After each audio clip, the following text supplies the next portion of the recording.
আমি রুমিন ফারহানা, কোনো দল লাগে না আমার। হ্যাঁ, এই কথা প্রমাণ করেছেন তিনি। স্বতন্ত্র প্রার্থী হিসেবে বিজয়ের মালা গলায় দিয়ে বীর বেশে হেঁটে বেড়াচ্ছেন। রাজমিস্ত্রির ছেলে হাসনাত আবদুল্লাহ সংসদে যাচ্ছেন।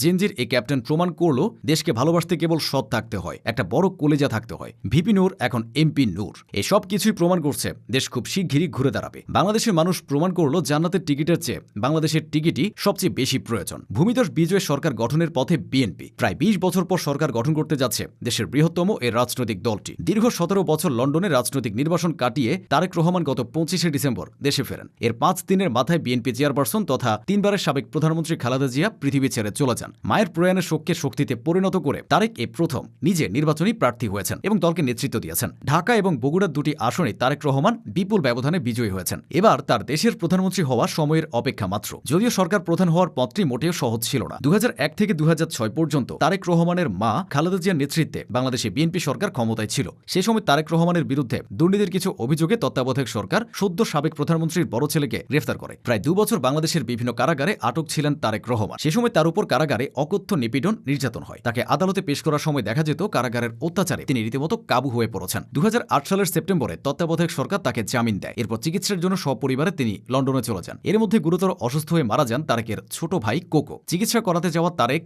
লন্ডনে থেকে যান। বিএনপির অভিযোগ দেশে ফিরলে আওয়ামী লীগ সরকার তাকে জেলে আটকে রাখত। এই আশঙ্কায় তিনি দেশে ফেরেননি। সে আশঙ্কা আরো জোরদার হয় তার মা সাবেক প্রধানমন্ত্রী খালেদা জিয়াকে দুর্নীতির মামলায় গ্রেফতার এবং কারাগারে একটি ছেলে বছরের পর বছর আটক রাখার ঘটনায়। খালেদা জিয়া গুরুতর অসুস্থ হয়ে পড়লে তাকে বাড়িতে থাকার অনুমতি দিয়েছিল হাসিনা সরকার। বিএনপির দাবি ছিল সাবেক প্রধানমন্ত্রীকে বিদেশে চিকিৎসা করাতে যাওয়ার সুযোগ দেওয়া হোক। হাসিনা সরকার শত অনুরোধেও সেই সুযোগ না দেওয়ায় খালেদার মৃত্যুর পর বিগত সরকারের দিকে আঙুল ওঠে। তারেক বিদেশে এবং খালেদা জিয়া কারাগারে গুরুতর অসুস্থ অবস্থায় থাকায় বিএনপি বড় ধরনের বিপর্যয়ের মুখে পড়ে। সে সময় পরিস্থিতি বিবেচনা করে খালেদা জিয়া দলের শীর্ষ নেতাদের ইচ্ছায় তার পুত্র তারেক রহমানকে দলের ভারপ্রাপ্ত চেয়ারম্যানের দায়িত্ব দেন। এর আগে তারেক রহমান ছিলেন দলের সিনিয়র ভাইস চেয়ারম্যান। নতুন দায়িত্ব পেয়ে লন্ডন থেকে ভার্চুয়াল মাধ্যমে দল পরিচালনা করে বাংলাদেশে বিএনপিকে সক্রিয় রাখেন তারেক। ১৭ বছর ধরে ভার্চুয়াল মাধ্যমে দল পরিচালনার এমন নজির গোটা বিশ্বে বিরল। পার্টির একাধিক বর্ষীয় নেতা বলছেন তারেকের সবচেয়ে বড় অবদান হল তিনি বিদেশে বসে দলের প্রবীণ নেতাদের সঙ্গে আলাপ আলোচনার ভিত্তিতে এমনভাবে দল পরিচালনা করেছেন যে হাসিনা সরকারের দমন পীড়নের মুখেও বিএনপি ভেঙে যায়নি। রাজনীতিতে তার হাতে খড়ি সেনাশাসক হুসেন মোহাম্মদ এরশাদের বিরুদ্ধে